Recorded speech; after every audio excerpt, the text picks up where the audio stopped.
Okay, let me introduce myself for those of you who don't know. And I know this looks crazy, and I'm going to explain this to you in a second. But my name is Nancy. I'm a homeschool mom of two boys, a second grader and a fourth grader. And I also own and operate a handmade small business named Jack and Link Toys, and we make all sorts of fun educational items.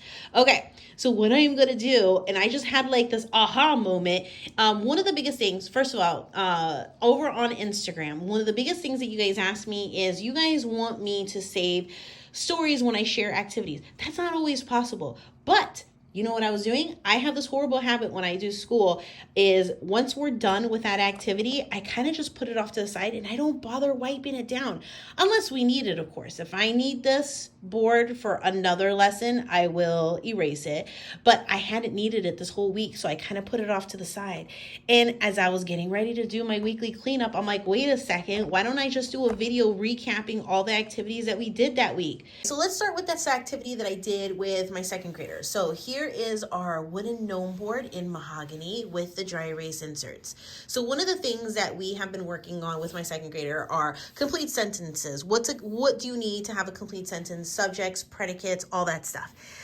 So I took this activity straight out of the workbook and I wrote all the stuff down. I wrote the subjects here and then I wrote the predicates down over here. Hopefully, let's start at the top part. And so, yeah, I just took it straight out of the workbook. Now, out of the workbook, I find myself when I do an interactive, like an engaging activity like this, I find like the activities go a lot quicker. We save a lot of time. They're more actively engaged, more focused. But we also ourselves in our own homeschool, we use a lot of like workbook, worksheet type situations too. There's nothing wrong with it. But the thing is that with kids, just like with us as parents, we can experience homeschool burnout. So to prevent them from getting burnt out from doing worksheets and workbooks, you can replicate the same activity using engaging hands-on components like the kind that we offer on Jack and Link. So that's what I did. So I have all the subjects over here and then I have all the predicates over here. So I have my mom, I got confused, has a green bag. The kids go to the park. Birds fly. Kenji plays hockey. The moon rises. And bam, we were done. With my fourth grader, we have our Jack and Link mini writables over here. And we've been working a lot on possessive nouns and how to make them into their possessive form. So obviously those don't match, but just to give you an idea, all these bottom lip parts were blank initially. So the only part that was filled in were these top portion up here. So he had to take the bottom lip and he had to go ahead and make it into its proper possessive noun form. So from student to students. And so that's what we did. And I have all these lips that he went and he did that too. So that was like a quick activity. Again, it was something that we had been working on in his language arts, and I just wanted him to have additional review on because, man, those apostrophe S's, those things can be tricky, especially the plural nouns, making them into its possessive form. Those are tricky. So I just wanted him to get some extra work. So we did this. It was fun. He thought it was cute. It was done in no time. Done. And the other thing that I did, this was with my fourth grader. Let me move the camera around so you can see. So this is our Jack and Link copywork board. It's a dry erase board. I wrote the sentences in fun markers, and those are our heart mini writables because I kind of did everything Valentine's Day themed. So what happened was these originally were just blank. There was no writing on them at all. And we're working on pronouns, just reviewing them in general. And so he would read every sentence. The piano is Jim's. And then he would go and he would replace Jim with a proper noun.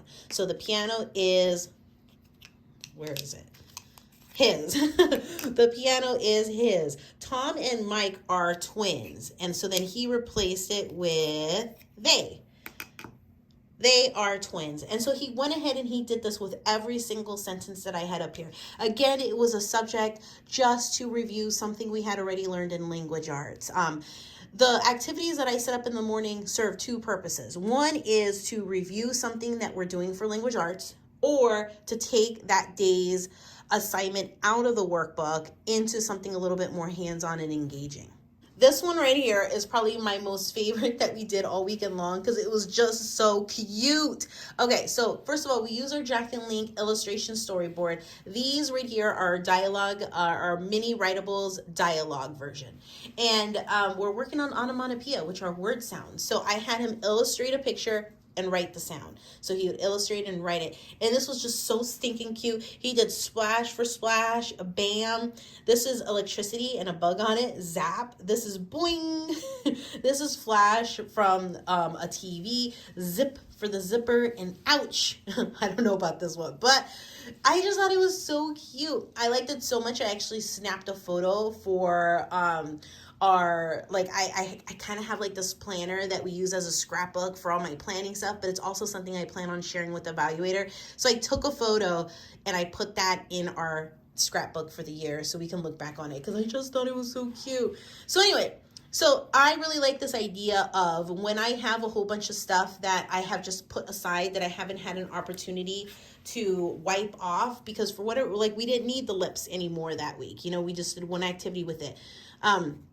Being able to save it and then just do a YouTube video so that way we can memorialize the activities that I did, so you guys have a place to go back to and see the different activities, because that's one of the biggest things that you guys want is for me to save more of the activities, but save it in a more organized platform.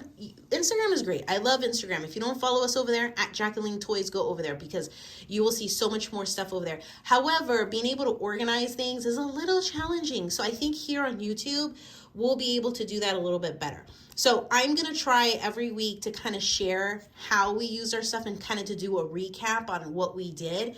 Not all the time though, because had we needed this board, I would have had to wipe it down and then use it again, and I wouldn't have been able to share that activity with you. But when possible, I will try to lay them all out like I did today so that way you guys can save the ideas. So that's pretty much it, guys.